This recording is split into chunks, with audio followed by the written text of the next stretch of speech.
ಕರುನಾಡಲ್ಲಿ ಬೇಸಿಗೆ ಮಳೆಯ ಅಬ್ಬರ ದಿನೇ ದಿನೇ ಹೆಚ್ಚಾಗ್ತಾ ಇದೆ. ಬೆಂಗಳೂರಲ್ಲಿ ಬಿಟ್ಟು ಬಿಟ್ಟು ಮಳೆಯಾಗ್ತಾ ಇದ್ದು ಹಲವು ಜಿಲ್ಲೆಗಳಲ್ಲಿ ಆಲಿಕಲ್ಲಿನ ಮಳೆ ಹತ್ತಾರು ಅವಾಂತರ ಸೃಷ್ಟಿಸಿದೆ.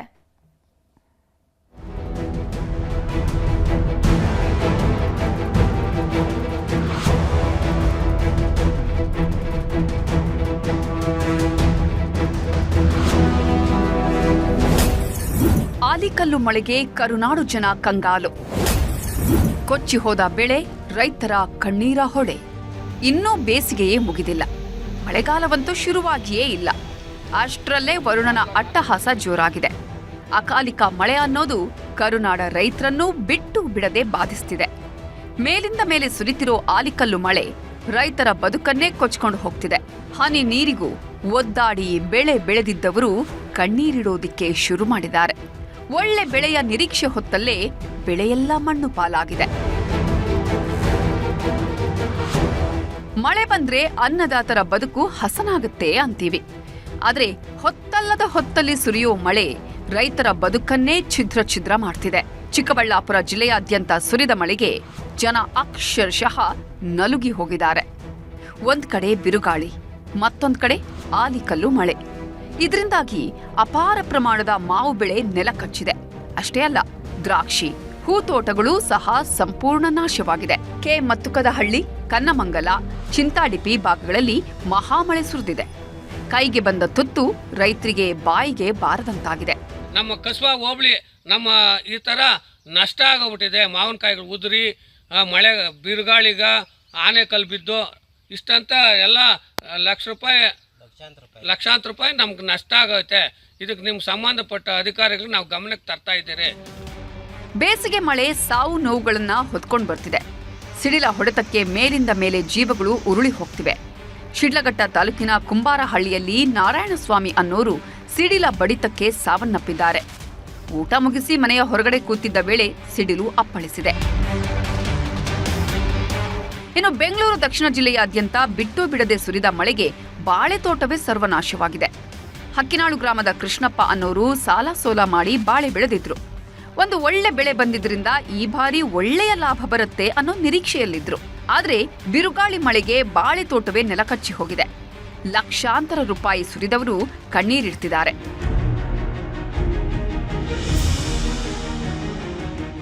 ಬಿರುಗಾಳಿ ಮಳೆ ಸೃಷ್ಟಿಸಿರೋ ಅವಾಂತರಗಳು ಒಂದೆರಡಲ್ಲ ಬಿಡಿ. ನಂಜನಗೂಡಿನ ನಂಜುಂಡೇಶ್ವರ ದೇವಸ್ಥಾನದ ಬಳಿ ಹಾಕಿದ್ದ ಶಾಮಿಯಾನ ನೆಲಕ್ಕುರುಳಿದೆ. ಬಿರು ಬೇಸಿಗೆ ಇದ್ದ ಕಾರಣಕ್ಕಾಗಿಯೇ ಭಕ್ತರಿಗೆ ನೆರಳು ಸಿಗ್ಲಿ ಅನ್ನೋ ದೃಷ್ಟಿಯಿಂದ ಶಾಮಿಯಾನ ಹಾಕಿದ್ರು. ಆದ್ರೆ ಭಾರೀ ಗಾಳಿ ಮಳೆಗೆ ಶಾಮಿಯಾನ ದಿಕ್ಕಾಪಾಲಾಗಿದೆ. ಇನ್ನು ಮೈಸೂರಿನ ನಂಜನಗೂಡು ತಾಲೂಕಿನ ಈರೇಗೌಡನ ಹುಂಡಿಯಲ್ಲೂ ಮಳೆರಾಯ ಅಬ್ಬರಿಸಿದ್ದಾನೆ. ವಿದ್ಯುತ್ ತಂತಿ ಮೇಲೆ ತೆಂಗಿನ ಮರ ಬಿದ್ದ ಪರಿಣಾಮ 2 ವಿದ್ಯುತ್ ಕಂಬಗಳು ನೆಲಕ್ಕುರುಳಿವೆ.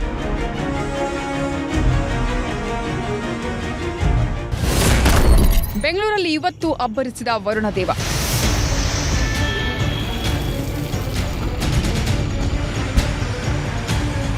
ಬೆಂಗಳೂರಲ್ಲಿ ಇವತ್ತು ಕೂಡ ವರುಣದೇವ ಅಬ್ಬರಿಸಿ ಬೊಬ್ಬಿಡ್ತಿದ್ದಾನೆ. ಬಸವನಗುಡಿ, ಜಯನಗರ, ಸೌತ್ ಎಂಡ್ ಸೇರಿದಂತೆ ಬೆಂಗಳೂರಿನ ಹಲವು ಭಾಗಗಳಲ್ಲಿ ಧಾರಾಕಾರ ಮಳೆಯಾಗಿದೆ. ಏಕಾಏಕಿ ಸುರಿದ ಮಳೆಗೆ ಬೆಂಗಳೂರಿನ ಜನ ಕಂಗಾಲಾಗಿದ್ದು ವಾಹನ ಸವಾರರು ಪರದಾಡಿದ್ದಾರೆ. 2 ದಿನ ಬೆಂಗಳೂರಲ್ಲಿ ಭಾರೀ ಮಳೆಯಾಗಲಿದೆ ಅಂತ ಯೆಲ್ಲೋ ಅಲರ್ಟ್ ಘೋಷಿಸಲಾಗಿದೆ.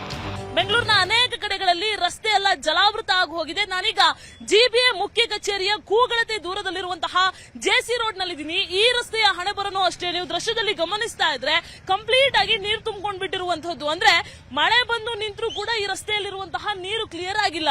ಪ್ರತಿ ಸಲ ಮಳೆ ಬಂದಾಗ್ಲೂ ಕೂಡ ಈ ರಸ್ತೆಯಲ್ಲಿ ನೀರು ತುಂಬಿಕೊಳ್ಳುತ್ತೆ. ಬರುವಂತಹ ವಾಹನ ಸವಾರರು ಪರದಾಟವನ್ನು ಅನುಭವಿಸುವಂತಹ ಚಿತ್ರಣ ಸರ್ವೇ ಸಾಮಾನ್ಯ ಆಗುತ್ತೆ. ಮೊನ್ನೆ ಅಷ್ಟೇ ಬೌರಿಂಗ್ ಆಸ್ಪತ್ರೆಯ ಗೋಡೆ ಕುಸಿದು ಎಷ್ಟೆಲ್ಲ ಅವಾಂತರ ಆಯ್ತು. ಬೇರೆ ಬೇರೆ ಭಾಗದಲ್ಲಿ ಎಷ್ಟು ಜನ ಸಾವನ್ನಪ್ಪಿದ್ರು. ಓವರ್ ಆಲ್ ಬೆಂಗಳೂರಲ್ಲಿ 10 ಜನ ಸಾವನ್ನಪ್ಪಿದ್ರು ಕೂಡ ಜಿಬಿಎ ಅಧಿಕಾರಿಗಳು ಮಾತ್ರ ಗ್ರೌಂಡ್ ಲೆವೆಲ್ ಅಲ್ಲಿ ಇಳಿದು ಕೆಲಸ ಮಾಡ್ತಾ ಇಲ್ಲ ಅಂತ ಹೇಳೋದಕ್ಕೆ ಈ ರಸ್ತೆ ಒಂದು ತಾಜಾ ಉದಾಹರಣೆ.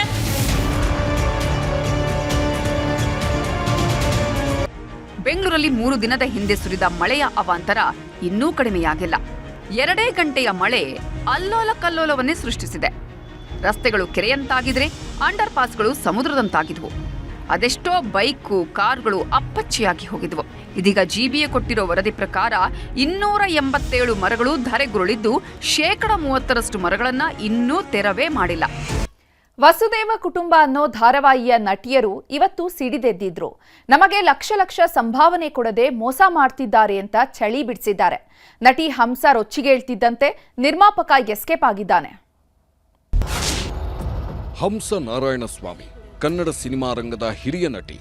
ಸಿನಿಮಾ ಹಾಗೂ ಧಾರಾವಾಹಿ ಎರಡರಲ್ಲೂ ಕಮಾಲ್ ಮಾಡಿರೋ ನಟಿ. ಬಿಗ್ ಸ್ಕ್ರೀನ್ಗಿಂತ ಸ್ಮಾಲ್ ಸ್ಕ್ರೀನ್ ನಲ್ಲಿ ದೊಡ್ಡ ಹೆಸರು ಮಾಡಿರೋ ಹಂಸ ಧಾರಾವಾಹಿ ಲೋಕದಲ್ಲಿ ಸಿಕ್ಕಾಪಟ್ಟೆ ಫೇಮಸ್. ಬಿಗ್ ಬಾಸ್ ಮನೆಗೆ ಹೋಗಿ ಬಂದ ಮೇಲಂತೂ ಹಂಸ ಹವಾ ಸಿಕ್ಕಾಪಟ್ಟೆ ಜೋರಾಗಿದೆ. ಇಷ್ಟು ದಿನ ಬಣ್ಣದ ಲೋಕದಲ್ಲಿ ಸದ್ದು ಮಾಡುತ್ತಿದ್ದ ಹಂಸ ಈಗ ನಿರ್ಮಾಪಕರೊಬ್ಬರ ಮೇಲೆ ಸಿಡಿದೆದ್ದಿದ್ದಾಳೆ. ಸಂಭಾವನೆ ವಿಷಯಕ್ಕೆ ಆಟ ಆಡಿಸ್ತಿದ್ದಾರೆ ಅಂತ ವಸುದೇವ ಕುಟುಂಬ ಧಾರಾವಾಹಿ ನಿರ್ಮಾಪಕರ ವಿರುದ್ಧ ಸಮರ ಸಾರಿದ್ದಾರೆ. ವಸುದೇವ ಕುಟುಂಬದಲ್ಲಿ ಬೀಸಿದೆ ಬಿರುಗಾಳಿ. ಸಂಭಾವನೆ ವಿಷಯಕ್ಕೆ ಹಂಸ ಹಂಗಾಮ. ಖಾಸಗಿ ವಾಹಿನಿಯಲ್ಲಿ ಪ್ರಸಾರವಾಗ್ತಿರೋ ವಸುದೇವ ಕುಟುಂಬ ಅನ್ನೋ ಧಾರಾವಾಹಿ ವೀಕ್ಷಕರ ಮನಗೆಲ್ಲುವಲ್ಲಿ ಸಕ್ಸಸ್ ಆಗಿ ಕೌಟುಂಬಿಕ ಕಥೆಗೆ ಕರುನಾಡಿನ ಮಂದಿ ಮನಸೋತು ಹೋಗಿದ್ದಾರೆ. ಅದರಲ್ಲೂ ಖ್ಯಾತ ನಟ ಅವಿನಾಶ್ ಈ ಧಾರಾವಾಹಿ ಮೂಲಕ ಟಿವಿ ಲೋಕಕ್ಕೆ ಕಂಬ್ಯಾಕ್ ಮಾಡಿದ್ದಾರೆ. ಇದೇ ಧಾರಾವಾಹಿಯಲ್ಲಿ ಬಿಗ್ ಬಾಸ್ ಸೀಸನ್ 11 ಖ್ಯಾತಿಯ ಹಂಸ ಕೂಡ ಜಬರ್ದಸ್ತ್ ಪಾತ್ರವೊಂದನ್ನ ನಿರ್ವಹಿಸುತ್ತಿದ್ದಾರೆ. ಈ ಧಾರಾವಾಹಿಗೆ ಕೋರಮಂಗಲ ಅನಿಲ್ ಅನ್ನೋರು ಹಣ ಹೂಡಿದ್ದಾರೆ. ಎಲ್ಲಾ ಸುಸೂತ್ರವಾಗಿ ಹೋಗ್ತಿದೆ ಅನ್ನೋ ಹೊತ್ತಲ್ಲೇ ನಿರ್ಮಾಪಕರು ಹಾಗೂ ಕಲಾವಿದರ ಮಧ್ಯೆ ಆಗಾಗ ಸಂಭಾವನೆ ವಿಷಯಕ್ಕೆ ಗಲಾಟೆ ಆಗ್ತಾನೇ ಇತ್ತು. ಆದ್ರೆ ವಿಷಯ ಹೊರಬಿದ್ದಿರಲಿಲ್ಲ. ಇದೀಗ ನಟಿ ಹಂಸಾರ ತಾಳ್ಮೆಯ ಕಟ್ಟೆಯೊಡೆದಿದೆ. ಬೆಂಗಳೂರಿನ ನಾಗರಬಾವಿಯಲ್ಲಿ ನಿರ್ಮಾಪಕರಿಗೆ ಫೇಸ್ ಟು ಫೇಸ್ ಕ್ಲಾಸ್ ತೆಗೆದುಕೊಂಡಿದ್ದಾರೆ. 3 ಲಕ್ಷಕ್ಕೂ ಹೆಚ್ಚು ಪೇಮೆಂಟ್ ನನಗೆ ಬರಬೇಕು, ಎಷ್ಟು ಕೇಳಿದ್ರೂ ಏನೇನೋ ಸಬೂಬು ಹೇಳುತ್ತಿದ್ದಾರೆ. ನಾನಿಲ್ಲಿ ರೌಡಿಸಂ ಮಾಡೋದಕ್ಕೆ ಬಂದಿಲ್ಲ, ನನ್ನ ದುಡ್ಡು ಕೇಳೋದಕ್ಕೆ ಬಂದಿದ್ದೀನಿ ಅಂತ ಹಂಗಾಮ ಎಬ್ಬಿಸಿದ್ದಾರೆ. ಈಗ ನೀವು ಕಮಿಟ್ ಆಗಿರೋದು ನಮಗೆ ಪೇಮೆಂಟ್ ಕೊಡ್ತೀನಿ ಅಂತ ಅಂದ್ಬಿಟ್ಟು ನಿಮಗೆ ಚಾನಲಿಂದ ಬರುತ್ತೋ ಇನ್ನೊಂದು ರಿಸೋರ್ಸಿಂದ ಬರುತ್ತೋ ನಮಗೆ ಗೊತ್ತಿಲ್ಲ, but it's your responsibility to pay us, so you have to pay us ಅಂತ ಹೇಳಿದಕ್ಕೆ ಏನು ಬಂದು ರೌಡಿಸಮ್ ಮಾಡ್ತೀರಾ ಹಾಗೆ ಹೇಗೆ ಅಂತ ನಮ್ಮೆಲ್ಲ ಜೋರು ಮಾಡಿದ್ರು. ನಾವಂದು ರೌಡಿಸಮ್ ಮಾಡ್ತಿಲ್ಲ, ನೀವು ಕಾಲ್ ಪಿಕ್ ಮಾಡಲಿಲ್ಲ, ಮೆಸೇಜ್ಗೂ ಏನೂ ಆನ್ಸರ್ ಮಾಡಲಿಲ್ಲ, ಹಾಗಾಗಿ ನೀವು ಎಲ್ಲಿದ್ದೀರೋ ಅಲ್ಲಿ ಹುಡ್ಕೊಂಬರ್ಬೇಕಾಯ್ತು ಹೊರತು ಅದು ದಟ್ ಇಸ್ ನಾಟ್ ರೌಡಿಸಮ್. ಇಲ್ಲ ರೌಡಿಸಮ್ ಮಾಡ್ತೀರಾ, ನೀವು ಕಮಿಷನರ್ ಹತ್ರ ಹೋಗ್ತೀರಾ ಅಂದ್ರೆ ಹೋಗಿ, ನಾನು ಅಲ್ಲೇ ನೋಡ್ಕೊತೀನಿ, ನೀವು ಲೀಗಲಾಗಿ ಹೋಗ್ತೀರಾ ಅಂತ ಹೋಗ್ರಿ, ಇಟ್ಸ್ ಓಕೆ ಅಂತ ಏನೇನೋ ಮಾತಾಡಿದ್ರು. ನಟಿ ಹಂಸ ಹೇಳೋ ಪ್ರಕಾರ ಈ ಧಾರಾವಾಹಿಯ ಕಮಿಟ್ಮೆಂಟ್ನಿಂದ ಹಲವು ಅವಕಾಶಗಳು ಕೈತಪ್ಪಿ ಹೋಗಿವೆಯಂತೆ. ಇಷ್ಟಾದ್ರೂ ನಮಗೆ ಕೊಡಬೇಕಿರೋ ಪೇಮೆಂಟ್ ಕೊಡ್ತಿಲ್ಲ. ನಾನೊಬ್ಬಳೇ ಅಲ್ಲ, ಹಲವು ಕಲಾವಿದರು ಮತ್ತು ತಂತ್ರಜ್ಞರಿಗೂ ಸಂಭಾವನೆ ಕೊಟ್ಟಿಲ್ಲ ಅಂತ ಕಿಡಿಕಾರಿದ್ದಾರೆ. ಯಾವಾಗ ಈ ವಿಷಯ ದೊಡ್ಡದಾಯ್ತೋ ನಿರ್ಮಾಪಕ ಅನಿಲ್ ಎಸ್ಕೇಪ್ ಆಗಿದ್ದಾರೆ. ನಮ್ಮ ಹಣ ನಮ್ಮ ಕೈ ಸೇರಿದ್ರೆ ಸರಿ, ಇಲ್ಲದಿದ್ರೆ ಪೊಲೀಸ್ ಠಾಣೆ ಮೆಟ್ಟಿಲೇರುವುದಾಗಿ ಎಚ್ಚರಿಕೆ ನೀಡಿದ್ದಾರೆ. ಬಟ್ ಎಲ್ಲರೂ ಹುಡುಕ್ಸ್ಬಿಟ್ಟಂತೂ ಕರ್ಕೊಂಡು ಬರ್ತೀನಿ, ಅದಂತೂ ಗ್ಯಾರಂಟಿ. ಎಲ್ಲೂ ವರ್ಲ್ಡ್ ಬಿಟ್ಟಂತೂ ಆಚೆ ಹೋಗೋಕ್ಕಾಗಲ್ಲ ಅಲ್ಲ. ಸೊ ಅವನು ಎಲ್ಲಿದ್ರು ಉಡ್ಸೋದಂತೂ ಗ್ಯಾರಂಟಿ. ನಾನು ಅದೇ ಹೇಳಿದೆ, ನಂಗೆ ದುಡ್ಡು ಬರುತ್ತೋ ಬರಲ್ಲ ಸೆಕೆಂಡ್ರಿ, ಬಟ್ ಇಂಥ ಪ್ರೊಡ್ಯೂಸರ್ಗಳು ಎಕ್ಸ್ಪೋಸ್ ಆಗಬೇಕು. ಎಷ್ಟು ಜನಕ್ಕೆ ಮೋಸ ಮಾಡಿದ್ದಾರೆ, ಎಷ್ಟು ಜನ ಆರ್ಟಿಸ್ಟ್ಗಳು ನೋವು ತಿನ್ಕೊಂಡು ಹೋದ್ರೆ ಹೋಗ್ಲಿಪ್ಪ ಅಂತ ಬಿಟ್ಬಿಟ್ಟಿದ್ದಾರೆ ಈ ಥರ ಪ್ರೊಡ್ಯೂಸರ್ಗಳಿಗೆ ಸಿಕ್ಕಾಕೊಂಡು. ಸೊ ಇಂಥ ಪ್ರೊಡ್ಯೂಸರ್ಗಳನ್ನ ಎಕ್ಸ್ಪೋಸ್ ಮಾಡಲೇಬೇಕು. ಈಗ ನಾನು 25 ಇಯರ್ಸ್ ಅಲ್ಲಿ ಫಸ್ಟ್ ಎಕ್ಸ್ಪೀರಿಯನ್ಸ್ ಇದೆ ನಾನು. ಒಟ್ನಲ್ಲಿ ವಸುದೇವ ಕುಟುಂಬದ ವಿಷಯ ಬೀದಿಗೆ ಬಂದು ಬಿದ್ದಿದೆ. ಹೀಗಾಗಿ ಇಲ್ಲಿಗೆ ಸಂಭಾವನೆ ಹಂಗಾಮ ನಿಲ್ಲುತ್ತಾ, ಪೊಲೀಸ್ ಠಾಣೆ ಮೆಟ್ಟಿಲೇರುತ್ತಾ ಕಾದು ನೋಡಬೇಕು. Satish Kanakpura, film bureau, news 18. ಬೆಲೆ ಏರಿಕೆಯಿಂದ ಕಂಗಾಲಾಗಿರೋ ಜನಕ್ಕೆ ದಿನಕ್ಕೊಂದು ಶಾಕ್ ಎದುರಾಗ್ತಾನೆ ಇದೆ. ಕಮರ್ಷಿಯಲ್ ಸಿಲಿಂಡರ್ ದರ ಏಕಾಏಕಿ ಗಗನಕ್ಕೇರಿದೆ. ಹೀಗಾಗಿ ಹೋಟೆಲ್ನ ಊಟ ತಿಂಡಿ ಬೆಲೆಯನ್ನು ಏರಿಕೆ ಮಾಡಲಾಗಿದೆ.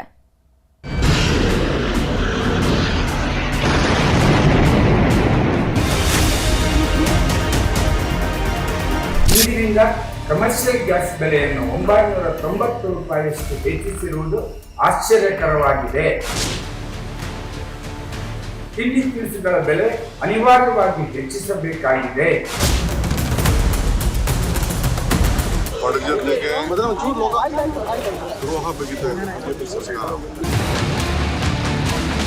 ಎಲ್ಲ ಹೋಟೆಲ್ಗಳನ್ನ ಮುಚ್ಚುವಂತ ಪರಿಸ್ಥಿತಿ ನಿರ್ಮಾಣ ಆಗಿದೆ. ಸೌದೆ ಭಾಗ್ಯ ಕೊಡ್ತಾ ಇದ್ದಾರೆ. ಯುದ್ಧದ ಕಾರ್ಮೋಡ, ಹೋಟೆಲ್ ಉದ್ಯಮಕ್ಕೆ ಹೊಡೆತ. ಏಕಾಏಕಿ ಗಗನಕ್ಕೇರಿದ ಕಮರ್ಷಿಯಲ್ ಗ್ಯಾಸ್ ದರ. ಯುದ್ಧ ಯುದ್ಧ ಯುದ್ಧ, ತಿಂಗಳುಗಳ ಮೇಲೆ ತಿಂಗಳು ಕಳೆದರೂ ಕೊಲ್ಲಿ ಯುದ್ಧ ನಿಲ್ಲೋ ಹಾಗೆ ಕಾಣಿಸ್ತಿಲ್ಲ. ರಕ್ತದ ದಾಹಕ್ಕೆ ಬಿದ್ದವರು ಬಾಂಬ್ಗಳ ಸುರಿಮಳೆಗೈತಿದ್ದಾರೆ.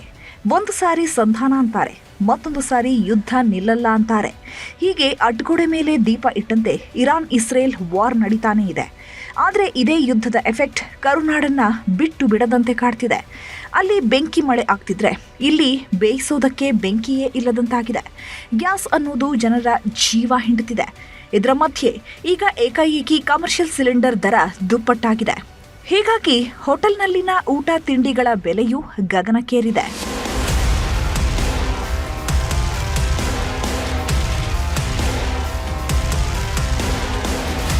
ಯುದ್ಧ ಶುರುವಾದ ದಿನದಿಂದಲೂ ಹೋಟೆಲ್ ಉದ್ಯಮಕ್ಕೆ ದೊಡ್ಡ ಹೊಡೆತ ಬೀಳ್ತಿದೆ. ಅದೆಷ್ಟು ಹೋಟೆಲ್ಗಳು ಬಂದಾಗಿ ಹೋಗಿವೆ. ಗ್ಯಾಸ್ ಸಿಗ್ತಿಲ್ಲ, ಸೌದೆಯಲ್ಲಿ ಅಡುಗೆ ಮಾಡೋದಕ್ಕಾಗ್ತಿಲ್ಲ ಅಂತ ಹೋಟೆಲ್ನವರು ಪರದಾಡ್ತಿದ್ದಾರೆ. ಇದರ ಬೆನ್ನಲ್ಲೇ ಈಗ ಕಮರ್ಷಿಯಲ್ ಗ್ಯಾಸ್ ದರವನ್ನು 993 ರೂಪಾಯಿಗೆ ಏರಿಕೆ ಮಾಡಿದ್ದಾರೆ. ಏಕಾಏಕಿ ಇಷ್ಟೊಂದು ಏರಿಕೆ ಮಾಡಿರೋದ್ರಿಂದ ಹೋಟೆಲ್ ಮಾಲೀಕರು ಕಂಗಾಲಾಗಿ ಹೋಗಿದ್ದಾರೆ. ಇಷ್ಟು ದಿನ 2162 ರೂಪಾಯಿಗೆ ಸಿಗ್ತಿದ್ದ ಕಮರ್ಷಿಯಲ್ ಗ್ಯಾಸ್ ಈಗ 3153 ರೂಪಾಯಿಗೆ ಬಂದು ನಿಂತಿದೆ. ಇದು ಒಂದು ಇತಿಹಾಸದಲ್ಲೇ ನಾನು ಕೇಳಲಿಲ್ಲ ಇಷ್ಟು ಬೆಲೆ ಏರಿರೋದು. ಕಮರ್ಷಿಯಲ್ ಗ್ಯಾಸ್ 990 ರೂಪಾಯಿಯಷ್ಟು ದಿಢೀರ್ನೆ ಇವತ್ತಿನಿಂದ ಏರಿಸಿದ್ದಾರೆ. ಅದು ಕೂಡ ಚುನಾವಣೆ ಮುಗಿದ ಕೂಡಲೇ ಏರಿಕೆ ನಮಗೆ ಬಹಳ ಆಘಾತಕಾರಿಯಾದಂಥ ಸುದ್ದಿ. ಕಳೆದ 60 ದಿವಸದಲ್ಲಿ ಮಾರ್ಚ್ 1ನೇ ತಾರೀಕು 1844 ರೂಪಾಯಿ ಇತ್ತು. ಹಂತವಾಗಿ ಏರಿಸಿ ಈಗ 3152 ರೂಪಾಯಿ ತಂದಿದ್ದಾರೆ.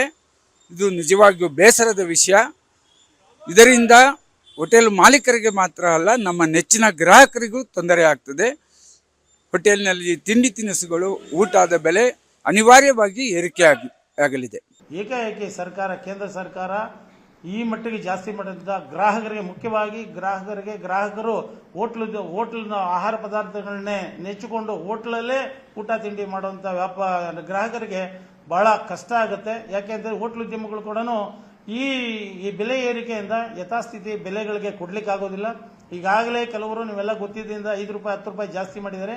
ಇನ್ನು ಈ ಪ್ರಮಾಣ ಸರ್ಕಾರನೇ ದಾರಿ ತೋರಿಸ್ಕೊಟ್ಟಿದೆ ಅಂತ ಹೇಳಲಿಕ್ಕೆ ಬಯಸ್ತೀನಿ. ಸೊ ಎಷ್ಟೋ ಜನ ಈಗ ಸಣ್ಣ ಅಂಗಡಿಗಳೆಲ್ಲ ಬಂದಾಗ್ಬಿಟ್ಟಿದೆ. ಸಣ್ಣ ಗೂಡು ಅಂಗಡಿಗಳೆಲ್ಲ 4,500 ರೂಪಾಯಿ ಕೊಟ್ಟು ಸಿಲಿಂಡರ್ ತೊಗೊಳಕ್ಕಾಗಲ್ಲ ಯಾರಿಗೂ. ಈಗ 3,500ಕ್ಕೆ ತೊಗೊಳ್ತಿರ್ಲಿಲ್ಲ. ಈಗ ನಮ್ಮ ಹೋಟೆಲ್ ಅವ್ರಿಗೆ ಬಂತು ಈಗ ಬಿಸಿ ಬಿಸಿ ತಿಂಡಿ ತಯಾರು ಮಾಡ್ತೀವಲ್ಲ, ಈಗ ಬಿಸಿ ಬರವಿದ್ದಂಗೆ ಆಗಿದೆ ನಮಗೆಲ್ಲ. ಹೋಟ್ಲು ಬಂದಿಟ್ಟರು ಪ್ರಾಬ್ಲಮ್ಮೇ, ರೆಂಟು, ಸ್ಟಾಫ್ ಸ್ಯಾಲ್ರಿ ಅದು ಇದು ಕೊಡಬೇಕು. ಹೋಟೆಲ್ ಚಾಲು ಇಟ್ಟರು ಪ್ರಾಬ್ಲಮ್ಮೇ. ಕಮರ್ಷಿಯಲ್ ಗ್ಯಾಸ್ ದರ ಹೆಚ್ಚಳ ಆಗ್ತಿದ್ದಂತೆ ಹೋಟೆಲ್ನಲ್ಲಿ ತಿಂಡಿಗಳ ದರವೂ ಏರಿಕೆಯಾಗಿದೆ. ಕನಿಷ್ಠ 5 ರಿಂದ 30 ರೂಪಾಯಿವರೆಗೆ ತಿಂಡಿ ತಿನಿಸುಗಳ ಮೇಲೆ ಬೆಲೆ ಏರಿಸಲಾಗಿದ್ದು ಸಾರ್ವಜನಿಕರ ಜೇಬಿಗೆ ಕತ್ತರಿ ಬಿದ್ದಿದೆ. ಗ್ಯಾಸ್ ಬೆಲೆ ಏರಿಕೆ ಬೆನ್ನಲ್ಲೇ ಹೋಟೆಲ್ ಮೆನುವಿನ ದರದಲ್ಲೂ ಏರಿಕೆಯಾಗಿದೆ. 15% ಬೆಲೆ ಏರಿಸಲು ಮುಂದಾಗಿದ್ದು ಕಾಫಿ, ಟೀ ಬೆಲೆ 2 ರಿಂದ 5 ರೂಪಾಯಿ ಏರಿಕೆಯಾದರೆ ತಿಂಡಿಗೆ 5 ರಿಂದ 10 ರೂಪಾಯಿ ಹಾಗೂ ಊಟಕ್ಕೆ 10 ರಿಂದ 20 ರೂಪಾಯಿ ಏರಿಸಲು ಸಜ್ಜಾಗಿದ್ದಾರೆ. ಎಲ್ಪಿಜಿ ಗ್ಯಾಸ್ ದರ ಏರಿಕೆ ಆಟೋ ಚಾಲಕರಿಗೆ ಬರೆ. ಕಮರ್ಷಿಯಲ್ ಸಿಲಿಂಡರ್ ಜೊತೆಗೆ ಆಟೋ ಎಲ್ಪಿಜಿ ದರವೂ ಏರಿಕೆಯಾಗಿದೆ. ಸರ್ಕಾರಿ ಸ್ವಾಮ್ಯದ ಗ್ಯಾಸ್ ಬಂಕ್ಗಳಲ್ಲಿ ನಿನ್ನೆವರೆಗೆ 89 ರೂಪಾಯಿಗೆ ಇದ್ದ ಬೆಲೆ 95.8 ರೂಪಾಯಿಗೆ ಬಂದು ನಿಂತಿದೆ. ಒಂದೇ ಬಾರಿಗೆ 5 ರೂಪಾಯಿ 73 ಪೈಸೆ ಏರಿಕೆ ಮಾಡಿದ್ದಾರೆ. ಇನ್ನು ಖಾಸಗಿ ಬಂಕ್ಗಳಲ್ಲಂತೂ ಬಾಯಿಗೆ ಬಂದ ರೇಟ್ ಹಾಕ್ತಿದ್ದಾರೆ. ಎಲ್ಲರಿಗೂ ಕಷ್ಟನೇ. ಒಂದೊಂದ್ ಕಡೆ 120 ರೂಪಾಯಿ ಇದೆ. 1000 ದುಡಿದ್ರು ಮತ್ತೆ ಬಂದು 700-800 ರೂಪಾಯಿ ಗ್ಯಾಸ್ಗೆ ಹೋಗುತ್ತೆ. ಜೋಬಲ್ಲಿ ಏನು ಉಳಿತಾ ಇಲ್ಲ. ಬಂದಿದ್ದು ಫಸ್ಟ್ ಗ್ಯಾಸ್ ಸಿಕ್ಕರೆ ಸಾಕು ಅಂತ ಗ್ಯಾಸ್ ಬಂಡವಾಳ ಹಾಕೋಬೇಕು. ಈಗ ನಮಗೆ ಮುಂಚೆ 400 ರೂಪಾಯಿ ಗ್ಯಾಸ್ ಇದ್ರೆ ಒಂದು ದಿನ ಪೂರ್ತಿ ಆಗೋದು. ಈಗ ಡಬಲ್ ಆಗ್ತಾ ಇದೆ. ನಮ್ಗೆ 800 ರೂಪಾಯಿ ಗ್ಯಾಸ್ ಸಿಗಬೇಕು ಅಂದರೆ ನಾವು ಎಷ್ಟು ಸಂಪಾದನೆ ಮಾಡಬೇಕು? 3000 ಎಲ್ಲಿ ಆಗುತ್ತೆ? ಪಾಪ ಎಷ್ಟೋ ಜನ ಆಟ ನಿಲ್ಲಿಸ್ಬಿಟ್ಟು ಊರುಗಳಿಗೆ ಹೋಗ್ಬಿಟ್ಟಿದ್ದಾರೆ. ಏನೋ ನಾವು ಇದನ್ನೇ ನಂಬ್ಕೊಂಡಿದ್ದೀವಿ, ಇದರಲ್ಲೇ ಜೀವನ ಮಾಡಬೇಕು ಅಂತ ಕಷ್ಟನೋ ಸುಖನೋ ಇದೀವಿ ಸರ್. ಒಂದೇ ದಿನದಲ್ಲಿ ಗ್ಯಾಸ್ ದರ ದುಪ್ಪಟ್ಟು ಆಗಿದ್ದಕ್ಕೆ ಕೇಂದ್ರ ಸರ್ಕಾರದ ವಿರುದ್ಧ ಕಾಂಗ್ರೆಸ್ ನಾಯಕರು ಗುಡುಗಿದ್ದಾರೆ. ಪಂಚರಾಜ್ಯ ಚುನಾವಣೆ ಮುಗಿತಾ ಇದ್ದಂತೆ ಯಾಕೆ ದರ ಜಾಸ್ತಿ ಮಾಡಿದ್ರು, ಇದಕ್ಕೆ ಕೇಂದ್ರ ಉತ್ತರ ಕೊಡಬೇಕು ಅಂತ ಡಿಸಿಎಂ ಡಿಕೆಶಿ ಖರ್ಗೆ ಕಿಡಿಕಾರಿದ್ದಾರೆ. ಯಾವಾಗಲೂ ಕೂಡ ನಾವು ಪಂಡಿತ್ ಜವಾಹರ್ಲಾಲ್ ನೆಹರೂಜಿ ಅವರ ಒಂದು ವಿದೇಶ ನೀತಿ ಏನಿತ್ತು, ಆ ವಿದೇಶ ನೀತಿಯನ್ನು ಪಾಲನೆ ಮಾಡಿಕೊಂಡೇ ಇರಬೇಕು. ಅಂದಾಗ ಮಾತ್ರ ನಾವು ಬಚಾವ್ ಆಗ್ತೇವೆ. ಇಲ್ಲದ್ರೆ ನಾವು ಯಾರ ಜೊತೆಯಲ್ಲಾದರೂ ಹೊಂದಾಣಿಕೆ ಮಾಡಿಕೊಂಡ್ರೆ ನಮಗೂ ಕೂಡ ತೊಂದರೆ ಆಗ್ತದೆ. ಬಡಜನರಿಗೆ ದ್ರೋಹ ಬಗೆದ ಬಿಜೆಪಿ ಸರ್ಕಾರ ಇವತ್ತು ಎಲೆಕ್ಷನ್ ಆಗಲಿ ಅಂತ ಕಾಯ್ಕೊಂಡಿದ್ದು. ವೋಟಿಂಗ್ ಆದ ತಕ್ಷಣ